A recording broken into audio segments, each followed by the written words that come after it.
Olá, bem-vindo à Pastoral da Semana da Primeira Igreja Batista em Indaiatuba. Tenha coragem.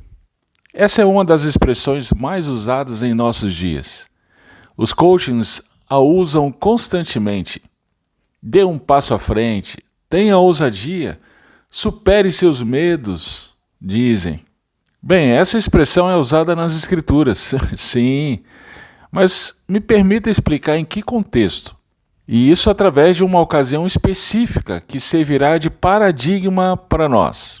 Para isso, vamos ver as ocasiões de prisão relatadas por Lucas no livro de Atos. No verão do ano 33 d.C., depois de anunciar a ressurreição de Cristo a todo o povo de Jerusalém, Pedro e seus companheiros foram presos pelo Sinédrio, o tribunal da época. Depois de serem ameaçados que não anunciassem Jesus, foram soltos, porque o tribunal ficou com medo do povo. Isso está em Atos capítulo 4, verso 21. No ano seguinte, em função do evangelho continuar a ser pregado em Jerusalém e cada vez mais pessoas virem a fé em Jesus Cristo, o Sinédrio prendeu novamente os apóstolos, Atos 5,17. Porém, dessa vez aconteceu algo inusitado. Um anjo do Senhor abriu as portas da prisão, libertou os apóstolos e os orientou a se apresentar no templo e a anunciar Jesus. Atos 5, 18 a 20. 10 anos depois, no ano 44 d.C., o rei da região da Judéia era Herodes. Ele percebeu astutamente que era politicamente vantajoso perseguir os cristãos. Assim, assassinou Tiago e mandou prender Pedro. Em uma noite, Pedro dormia na prisão entre 2 soldados, algemado com 2 correntes e soldados à porta guardando a prisão. Aconteceu que um anjo do Senhor apareceu a Pedro e miraculosamente o libertou do cárcere.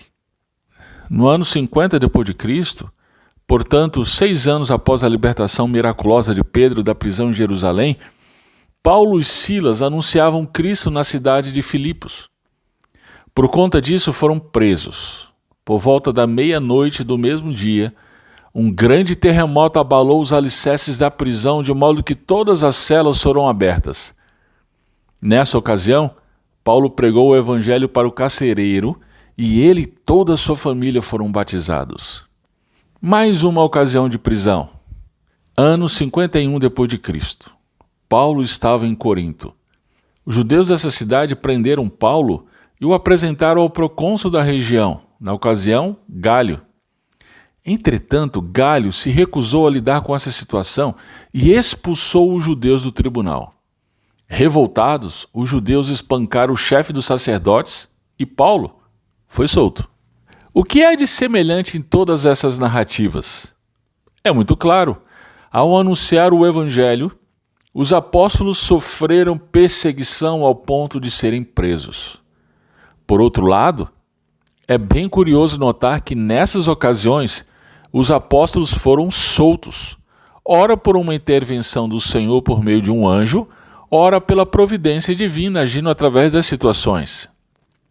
Assim, é possível considerar que podemos ser afligidos por conta da proclamação do Evangelho, mas o Senhor nos livra das aflições. Entretanto, tem mais uma prisão a considerarmos.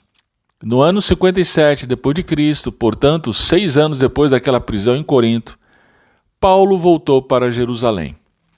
Ele estava no fim de suas viagens missionárias e havia sido enviado pelo Senhor para Jerusalém. Quando estava no templo, Paulo foi atacado por uma multidão de judeus ensandecidos. Tendo sido arrastado para fora e prestes a ser morto, o apóstolo teve sua vida preservada pela intervenção do comandante da força romana da cidade. O soldado levou Paulo para a fortaleza romana em Jerusalém, até que se inteirasse da situação, conforme Atos 22. Lá estava Paulo, mais uma vez na prisão. No cárcere, a ele foi concedido falar aos judeus e depois se defender diante do Sinédrio. Nessa ocasião, houve tanta confusão que o comandante conduziu novamente Paulo para a fortaleza.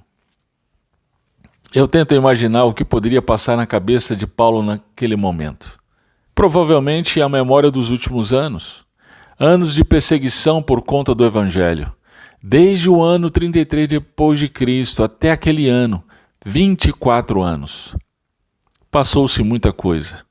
Quem sabe esta ocasião seria mais uma daquelas em que o Senhor o livraria miraculosamente. Quem sabe um anjo apareceria de noite ou um terremoto abalaria os alicerces daquela fortaleza. Com certeza, a expectativa de Paulo era que algo aconteceria. E sim, algo aconteceu. Lucas nos informa que o próprio Senhor apareceu a Paulo, Atos 23:11. Incrível! Foi mais que um anjo, muito melhor que um terremoto. Algo surpreendente estava por acontecer e aconteceu. Acompanhe comigo o que Jesus disse para Paulo naquela ocasião. Sê corajoso, como deste testemunho de mim em Jerusalém, assim é necessário que o des também em Roma. Não, Jesus não iria libertar Paulo naquele momento. As algemas do apóstolo não seriam quebradas, os guardas não ficariam cegos, a cela não seria aberta. A vontade do Senhor era que o apóstolo permanecesse preso e fosse conduzido a Roma para dar testemunho do Cristo ressurreto. Para tanto, Paulo precisaria de coragem. Será que isso se aplica a nós também? Se sim, como? Sim, se aplica. Da mesma forma que as libertações miraculosas também se aplicam. Deus, em sua soberania, conforme seus santos propósitos, nos liberta de situações de aflição. Mas também é verdade que, de acordo com sua soberania, conforme seus santos propósitos, Ele nos mantém nessas situações de aflição e nos diz: tenha coragem. O problema da nossa teologia hoje é considerar somente os eventos miraculosos de Deus em que Ele nos livra de situações de dissabor. Não duvido desses milagres, ao contrário, eu mesmo já experimentei inúmeras dessas situações em minha vida. Entretanto, é um problema quando afirmamos que na vida do crente ele sempre experimentará desses livramentos miraculosos. Basta profetizar, declarar, determinar e a vitória chegará, dizem alguns. Porém, existem ocasiões em que Deus não faz nada para mudar a situação. Ele apenas diz: tenha coragem. De certa forma, isso é terrível, porque nossa expectativa é de soltura, de milagre. Por outro lado, somos assim lembrados de que Ele cumpre a sua promessa, de que estaria conosco todos os dias até a consumação dos séculos. E isso nos dá a coragem necessária para dar testemunho em qualquer situação em que estamos. Talvez você esteja orando há anos por uma situação que tem te trazido muito sofrimento. Eu quero encorajá-lo a continuar a esperar por um milagre de Deus. Por outro lado, você precisa entender que a mesma fé que usamos para esperar por um milagre é a fé que usamos para ouvir de Deus: tenha coragem. O mesmo Cristo que nos liberta da prisão para testemunhar dele é o Cristo que nos mantém lá para um mesmo propósito. Sendo assim, quero encorajá-lo a buscar no Senhor a coragem necessária para enfrentar as situações que lhe são apresentadas e testemunhar do Cristo ressurreto, até mesmo quando você não entende exatamente o que Ele está fazendo.